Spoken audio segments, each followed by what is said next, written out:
స్వాగతం అండి. ఇప్పుడు మనం చెప్పుకోబోయే కథ 3 ప్రశ్నలు రెండవ భాగం. అయితే మరి దీన్ని రచించిన వారు లక్ష్మీ గాయత్రి గారు. మరి కథలోకి వెళ్దామా? ఆ రాత్రెల్లా ప్రయాణించిన కృష్ణవర్మ మర్నాటి మిథ్యానానికి కౌముదీ దేశపు తూర్పు అడవులకు చేరుకున్నాడు. ఆ అడవిలో ఒక చోట అతడికి బాగా ఎత్తుగా పెరిగిన గంధపు చెట్టు, దాని కింద జంట సర్పాలు మెలివేసుకున్నట్టు ఉన్న ఒక రాతి బొమ్మ కనిపించినాయి. అంటే మన రాణి ఇచ్చిన బాక్స్లో ఉన్న సందేశాన్నంతా కూడా అతను ఏం చేయాలా అనేసి ఆలోచిస్తూ ఉంటే ఆయనకి ఒక ఆలోచన వచ్చిందనమాట. కృష్ణవర్మ కొద్దిసేపు ఆ పరిసరాలను పరిశీలించి గుర్రము సమీపంలో నిలబెట్టి త్వరలో కత్తి తీసి చూసి రాతి బొమ్మను దగ్గరకు వచ్చాడు. అంతలో హఠాత్తుగా వెనక నుంచి ఆగండి అన్న హెచ్చరిక వినిపించింది. కృష్ణవర్మ వెనుతిరిగి చూశాడు. ఆ దాపుల్లో ఒక పొదచాటు నుంచి సన్నటి నోగుమైసాలతో యువకుడిలా ఉన్న ఒక అబ్బాయి కనిపించాడు. కృష్ణవర్మ సమీపానికి వచ్చి నమస్కరించాడు. కృష్ణవర్మ ఆశ్చర్యపోతూ ఎవరు నువ్వు అని అడిగాడు. ఆ యువకుడు తల వంచుకొని మీరిక్కడికి రావడానికి కారణమైన వ్యక్తిని నేనే అని సమాధానమిచ్చాడు. ఆ సమాధానము అతడి స్వరంలో కోమలత్వంతో ఉండింది. అప్పుడు కృష్ణవర్మ ఇలా అంటున్నాడు, రాకుమారి మీరా అన్నాడు. అవునన్నట్టు తలూపిన జ్యోత్స్న మృదువుగా, కృష్ణవర్మ పెట్టె మీద బొమ్మల ఆధారంతో ఈ ప్రదేశానికి రావడంతోనే మీరు 3వ పరీక్ష నెగ్గారు. ఇక పదండి అంది. కృష్ణవర్మ గంభీరంగా, జ్యోత్స్న ఈ పెట్టె మీద బొమ్మలకు ఈ ప్రదేశానికి ఏదో రహస్యం ఉంది అని నా అభిప్రాయం, ఏమంటావు అని మళ్ళీ ప్రశ్నించాడు. ఆ ప్రశ్నకు జవాబు ఇవ్వాలా అని జ్యోత్స్న సందేహిస్తుండగా కృష్ణవర్మ మృదువుగా, జ్యోత్స్న నీ సందేహం నాకు అర్థమైంది. మీరు అనుకున్న పని ప్రమాదంతో కూడిందైనా అవ్వచ్చు. రాజ్యాన్ని పరిపాలించే రాజుకు పిరిగితనం నేర్పొద్దు. వెనక్కు వెళ్ళిపోదామనే ప్రయత్నం ఏమాత్రం మంచి పని కాదు. చూద్దాం ఏం జరుగుతుందో ఇక్కడ అన్నాడు. ఆ మాటలకు అతడు ఇక వెనుగుదిరగడాని అనుకున్న జ్యోత్స్న ఏం చేసిందంటే, సరే ఇప్పుడు మీకు కొన్ని ముఖ్యమైన విషయాలు చెప్పాలి, రండి ఇలా కూర్చోండి అంటూ ఆ దాపుల్లో ఉన్న చెట్టు కింద కూర్చున్నారు వాళ్ళిద్దరూ కూడా. ఆమె తన నడుముకు బిగించుకున్న వస్త్రాన్ని చాటు నుంచి ఒక తాళపత్ర గ్రంథం తీసింది. వీరు నా మాటలకు వెనుదిరగరని ఊహించి దీన్ని తీసుకొచ్చాను. ఇది తరతరాలుగా మా వంశంలో వస్తున్న ఒక గ్రంథంలోనిది. ఇది ముందు నేను కొన్ని విషయాలు చెబుతాను వినండి అంటూ చెప్పడం మొదలుపెట్టింది. కొన్ని వందల సంవత్సరాల క్రితము ఈ ప్రాంతాలను పరిపాలించిన మా పూర్వీకుడైన హైహవర్మ మహాశూరుడు, రాజనీతివేత్త, మంత్రశాస్త్రంలో కూడా గొప్ప ప్రజ్ఞాశాలి. ఆయన ఇక్కడ దక్షిణాన ఉన్న ప్రభువులు అనేక మందిని ఓడించి తన సామంతురాలుగా చేసుకుని అపూర్వమైన అనేక నిధులను తప్పంగా తీసుకున్నాడు. అయితే దురదృష్టవశాత్తు అతడికి ఏకైక కుమారుడు అజయవర్మ పరమ మూర్ఖుడు, తెలివిహీనుడు. అందువల్ల తను సంపాదించిన ధనలక్ష్మి, రాజ్యలక్ష్మి తన కొడుకు కాలంలో చేజారిపోతాయేమని భయపడ్డ ఐహావవర్మ నిధులన్నిటితో పాటు తన మంత్ర ఖడ్గాన్ని కూడా ఒకచోట దాచిపెట్టి వాటిని తనకి మంత్ర విద్య నేర్పిన గురువు సహాయంతో మంత్రబద్ధమైన కాపలా పెట్టాడు. అయితే ఆ కాపలా ఏమిటో, ఆ నిధులను తీసుకునే విధానం ఏమిటో మాత్రం ఎవ్వరికీ తెలియదు. అయినా తన చరిత్ర మాత్రం రాసి ఈ నిధులు కౌముదీ దేశానికి తూర్పు దిక్కున ఉన్నాయి. జంట సర్పాల రాతి విగ్రహము వాటి ఉనికి గుర్తు. ఈ నిధులను నా ఖడ్గంని వెతికి తీసుకురావడానికి కానీ, నేను సృష్టించిన చిక్కులు విప్పడానికి కానీ మంత్రశాస్త్ర ప్రావీణ్యత అవసరం లేదు. కేవలం మన తెలివితేటలు ఉంటే చాలు. వీరుడు, మేధావి, ధర్మబుద్ధుడు అయిన ఏ వ్యక్తి అయినా అవి లభిస్తాయి అని ఇదిగో ఈ తాళపత్రం మీద రాసి దీన్ని రాజు తప్ప మరి ఎవ్వరూ చదవరని మా వంశచరిత్రలో భద్రపరిచారు అంటూ తాళపత్రాన్ని కృష్ణవర్మకి ఇచ్చింది. కృష్ణవర్మ తాళపత్రాన్ని తీసుకోకుండా తర్వాత ఏం జరిగిందో చెప్పండి అన్నాడు. జ్యోత్స్న అతడి వైపు చూసి ఇలా అంది. మా పూర్వీకుడు హైహవర్మ భయపెట్టే అజయవర్మ తర్వాత అతడి సంతానం పరిపాలిస్తున్న కాలంలో సామంత రాజ్యాన్ని పరిపాలిస్తున్న తిరుగుబాటు చేసి తిరిగి స్వతంత్ర రాజ్యాలు అయినాయి. ఆ రాజుల్లో కొందరు కౌముదీ దేశంలోని చాలా భాగాలుగా ఆక్రమించేసుకున్నారు. అయితే హైహవర్మ తన దాచిన నిధుల గురించి చాలా రహస్యంగా ఉంచడంతో వాటి జాడ ఆ రాజుల్లో ఎవరికి కూడా తెలియదు. వాళ్ళందరూ కూడా మా వంశస్థులే. ఆ ఇద్దరు కూడాను ఇద్దరు ముగ్గురు ప్రయత్నించారు కానీ సాధించలేకపోయారు. వాళ్ళు ఈ సర్ప ప్రతిమని కదిలించి అడుగున సొరంగం కానీ భూగృహం కానీ ఉన్నదేమో చూడాలని ప్రయత్నించారట. కానీ ఆ ప్రతిమను అంగుళం కూడా కదలపోయారు. నా తండ్రికి పురుష సంతతి లేని కారణంగా మా వంశచరిత్ర చదివే అవకాశము నాకు మాత్రమే తెలిసింది.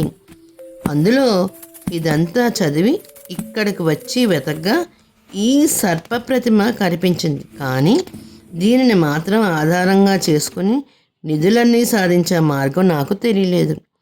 మీ శక్తి సామర్థ్యాలు, ఆలోచన పటిమల గురించి విన్నప్పటి నుంచి నాకు మీరే ఈ పని పూర్తి చేయగలరని అనుకునే నమ్మకం నాకు కలిగింది. నిధుల కంటే ముఖ్యంగా ఈ మంత్రఖడ్గం ఏదో నీకు లభిస్తే బాగుంటుందనిపించింది. అందుకే నా వివాహం ఒక రాజకీయ సమస్యగా మారినప్పుడు ఆ సమస్యను 3వ పరీక్షగా పెట్టి మీద పెట్టాను. మీరు ఒంటరిగా గుర్రం ఎక్కి బయలుదేరుతున్నారని గూఢచారులు చెప్పగా విని మీకు రహస్యము తెలుస్తుందేమో అని గ్రహించాను. మీరు ఎటువంటి ఆపదల్లో చిక్కుకుంటారని మిమ్మల్ని విన్నంటుకుంటా వచ్చాను నేను. ఈ సమస్య ముందు ఎటువంటి ప్రమాదాలు ఉంటాయో మనల్ని ఇందుకు పురుగొల్పడం దుస్సాహసం అవుతుందేమోనని నా భయం. ఈ చివరి క్షణంలో నన్ను పీడిస్తున్నది అని కథ చెప్పడం ఆపేసింది. జ్యోత్స్న మాటలకు కృష్ణవర్మ నవ్వి, నిధులకు మంత్రాల సహాయంతో దాచినప్పటికీ వాటి గురించి వెతికే వ్యక్తికి మంత్రశాస్త్ర ప్రావీణ్యత అవసరం లేదు. హైహవర్మ చెప్పిన విషయము మీరు మర్చిపోతున్నారు. అంటే సమస్య మంత్రబద్ధమైనదా? ఇందులో హానికి ఎక్కువ అవకాశం లేదు. మన తెలివిని బట్టి విజయమో అపజయమో కలుగుతుంది అంతే. ప్రయత్నించి చూద్దాం రండి అంటూ జంట సర్పాలన ప్రతిమ దగ్గరికి వెళ్ళి దాన్ని అంగుళం కూడా వదలకుండా పరీక్షించాడు. అలా కొంతసేపు అయిన తర్వాత కృష్ణవర్మ హఠాత్తుగా జ్యోత్స్న ఇటు చూడండి అంటూ సర్పాల ప్రతిమను పైభాగాన 2 పడగల మధ్య చూపించాడు. ఆ ప్రదేశంలో 2 అంగుళాల మేరకు వృత్తాకారంలో ఉన్న కాస్త ఉబ్బెత్తుగా ఉంది. అవును, ఇదేదో విశేషంగా ఉంది అంటూ జ్యోత్స్న ఆశ్చర్యపోయింది. బహుశా ఇదే కీలక స్థానం కావచ్చు, చూద్దాం అని కృష్ణవర్మ జ్యోత్స్నను దూరంగా వెళ్ళమని చెప్పి విల్లు బాణం తీసుకుని సరిగ్గా ఆ వృత్తాకారం మధ్య భాగాన్ని గురిచేసి బాణాన్ని వదిలాడు. బాణం వృత్తాన్ని మధ్యలో తాకింది. మరుక్షణమే అతడి కళ్ళు మిరమట్లు కలిపేంత మెరుపు మెరిసి పెద్ద శబ్దం వచ్చింది. మరుక్షణమే జంట సర్పాల ప్రతిమల మాయమై భూమి దిగువన మెట్లు కనిపించాయి. అతను మొదటి ప్రయత్నం నెరవేరిపోయినందుకు ఆనందపడుతూ ముందు కృష్ణవర్మ అతడి వెనకాల జ్యోత్స్న నెమ్మదిగా మెట్లు దిగారు. కొన్ని మెట్లు దిగిన తరువాత వాళ్లకు ఒక సన్నని దారి కనిపించింది. ఆ దారి వెంట నడిచి చివరికి వాళ్ళిద్దరూ ఒక విశాలమైన మైదానం చేరుకున్నారు. ఆ మైదానం మధ్యలో ఒక సరస్సు ఉంది. అందులో ఎక్కడ చూసినా బంగారు రంగుతో మెరిసిపోతున్న పద్మాలున్నాయి. వాటి మధ్య ఒక తెల్లని పద్మం ఉంది. సరస్సుకు కుడివైపున ఒక పెద్ద చెట్టు ఉంది. ఆ చెట్టు చుట్టూ రాతి తిన్నే, దాని మీద మూత పెట్టిన 2 బంగారు పాత్రలు ఉన్నాయి. అవన్నీ చూసి జ్యోత్స్న మళ్ళీ ఇక్కడ ఏదో రహస్యం దాగుంది అన్నది. అవునవును, అపూర్వమైనది ఎప్పుడో సులభంగా దొరకదు అని ఒక క్షణమాగి, బహుశా బంగారు పద్మాలు రత్నరాశులై ఉంటాయి. ఆ ఒక్క పద్మము మంత్రమహిమ గల ఖడ్గమై ఉంటుంది. వాటిని చేరుకునే మార్గము హైహవర్మ ఈ బంగారు పాత్రలో మిర్చి ఉంటాడు అంటూ చెట్టు దగ్గరికి వెళ్ళి 2 పాత్రల మీద మూతలు చేసి చూశాడు. ఒక పాత్రలో సువాసన వెదజల్లే తినుబండారాలు ఉన్నాయి. రెండో దానిలో కొద్దిగా బియ్యం ఉన్నాయి. కృష్ణవర్మ వాటిని చూసి కొంతసేపు ఆలోచించి చెట్టు వెనక భాగానికి వెళ్ళి చూశాడు. అక్కడ ఒక పొయ్యి, అందులో 2 కట్టెలు, పక్కనే 2 పాత్రలు ఉన్నాయి. కృష్ణవర్మ వాటిని చూసి జ్యోత్స్న వైపు తిరిగి, ఇది నిధి కోసం వచ్చే వారికి ఆలోచన పటిమకు పరీక్ష. ఎవరు ముక్కు మొహం తెలియని చోట నుండి సిద్ధంగా ఉన్న ఆహారాన్ని ముట్టుకోరు అంటూ బియ్యం ఉన్న పాత్రను చేతిలోకి తీసుకుని సరస్సు దగ్గరికి బయలుదేరాడు. అతడి అభిప్రాయం గ్రహించిన జ్యోత్స్న, ఆ పాత్రలోని బియ్యము నేను కడిగి తెస్తాను ఇవ్వండి అని అతడి చేతిలో పాత్రను తీసుకోబోయింది. కృష్ణవర్మ ఆమెను వారిస్తూ, వద్దు వద్దు, సరస్సులో కూడా ఏదైనా మాయ ఉంటుంది, నేనే వెళ్తాను, మీరిక్కడే ఉండండి అని చెప్పి మరొక ఖాళీ పాత్రను తీసుకుని సరస్సు దగ్గరకు వెళ్ళి సరస్సులోని నీటిని 2వ పాత్రలోకి తీసుకుని బియ్యంలో పోసి కడిగాడు. అతడు ఊహించినట్టుగానే సరస్సులో నీరు బియ్యాన్ని ఇలా తగలగానే పాత్ర ఒక్కసారిగా వేడెక్కిపోయి నీరు మరుగుతున్న ఆవిర్లు వచ్చాయి. ఆ వేడిని కొంచెం సేపు ఎలాగో భరించిన కృష్ణవర్మ ఇక భరించలేక పాత్రను సరస్సులో జారవిడ్చేశాడు. పాత్ర సరస్సులో మరుక్షణము మాయమైపోయి అక్కడ నవరత్నాల రాసు కనిపించాయి. జ్యోత్స్న, కృష్ణవర్మ ఆనందాశ్చర్యాలతో ఆ నిధులను చూశారు.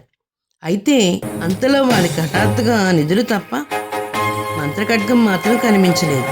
విషయం తెలిసింది. వాళ్ళు నిధులను చూసిన ఆనందము మరిచిపోయి ఖడ్గం కోసం వెతికారు. వాళ్ళు ఎక్కువసేపు శ్రమించకుండానే నవరత్న రాసుల మధ్య నిర్బలంగా మెరుస్తున్న తెల్లని పద్మం కనిపించింది. వీరు చేసిన ప్రయత్నానికి స్వర్ణ పద్మాలు మాత్రం నవరత్నాలుగా మారాయన్నమాట. మరి ఆ తెల్ల పద్మం ఖడ్గం మారాలంటే ఏం చేయాలి అంది జ్యోత్స్న. కృష్ణవర్మ ఆమెకేమీ జవాబు ఇవ్వకుండా వంగి తెల్ల పద్మాన్ని మొదలు పట్టుకుని బలంగా లాగాడు. మరుక్షణమే పద్మం మాయమై ఆ స్థానంలో ఒక రాక్షసుడు వచ్చాడు. ఖడ్గానికి బదులుగా రాక్షసుడు కనిపించి నందుకు జ్యోత్స్న, కృష్ణవర్మలిద్దరూ నిర్ఘాంతపోయారు. రాక్షసుడు నవ్వి, నిధులను సాధించిన రాజకుమారుడు వాటిని తీసుకుని వెళ్ళిపోక నన్నెందుకు పిలిచినట్టు అన్నాడు. అతడి ప్రశ్న వినగానే కృష్ణవర్మ గంభీరంగా, నిజమే, కేవలం ధనాశకల రాజకుమారుడు అంటే రాక్షసులు కూడా చులకనే, కానీ నేను అటువంటి వాణ్ణి కాను. నేను ముఖ్యంగా వచ్చింది అపూర్వమైన ఖడ్గాన్ని సాధించడానికి కానీ నిధుల కోసం కాదు అన్నాడు. రాక్షసుడు ఆ మాటకు వికటంగా నవ్వి, హాహా, గొప్ప పురుష ప్రదర్శన, కానీ ఈ ఖడ్గం రాజధర్మం తెలిసిన ఉత్తముడికి తప్ప ఇతరులకు లభించదు. అయినా కేవలం యుద్ధాలకు పనికి వచ్చే కత్తి కోసము ఇంత పాకులాడడం దేనికి? ధనంతో సాధించలేనిది లేదు, హాయిగా నిధులను తీసుకువెళ్ళు అన్నాడు. అందుకు కృష్ణవర్మ చిన్నగా నవ్వి, నీ ప్రశ్నలకు నేను ఇచ్చే జవాబులోనే రాజధర్మం ఉంది. అభివృద్ధి సాధించగలిగే ధనంతో కాదు, కృషితో మనిషికి కావాల్సిన ఆహారాన్ని, మనిషికి సౌఖ్యవంతమైన జీవితాన్ని సాధించడానికి అవసరమైన సమస్తాన్ని ప్రకృతి సిద్ధంగా భగవంతుడు సృష్టించే ఇచ్చాడు. ప్రకృతిలో ఆహారం లేనివాడు ఈ నిధులను మనిషి కడుపు నింపవు. అందుచేత ఈ ప్రకృతి వలన సక్రమంగా అందరికీ లభించేటట్టు చూడడము, బలవంతులు బలహీనుని అణగగొట్టకుండా కాపాడడము, ఇదే రాజధర్మం. తన ప్రజలు దుష్టశక్తుల నుంచి కాపాడడానికి రాజు ఎక్కువగా ఉపయోగించే దండోపాయం.